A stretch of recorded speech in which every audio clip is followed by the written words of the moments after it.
हाय,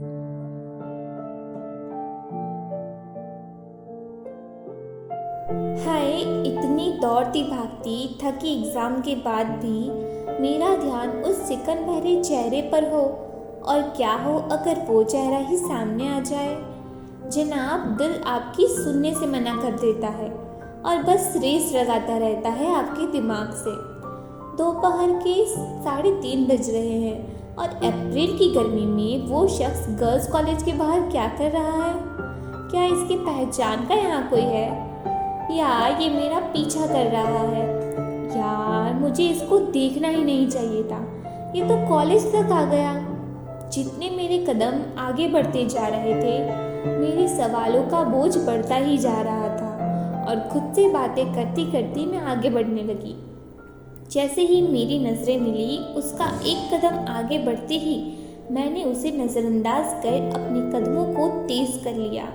अब दिल की धड़कनें इतनी तेज थी मानो समुंदर में आया सैलाब सा।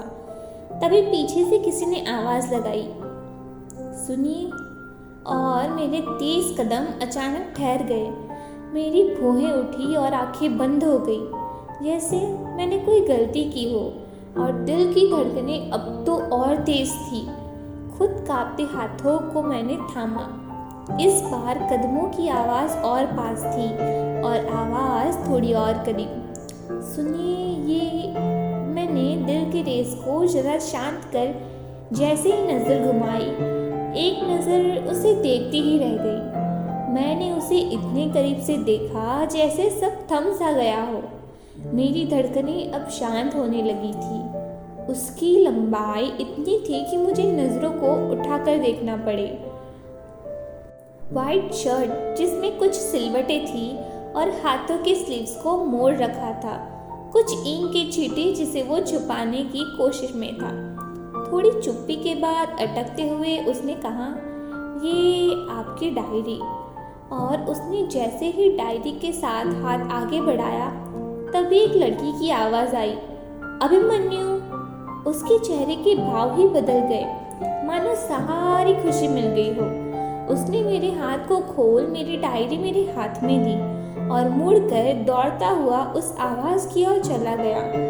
और मेरे मन में दोबारा कई सवाल दे गया।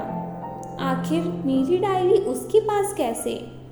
और ये लड़की कौन थी जिसकी आवाज़ से ही उसके चेहरे का दर्द खुशी और रौनक में बदल गया?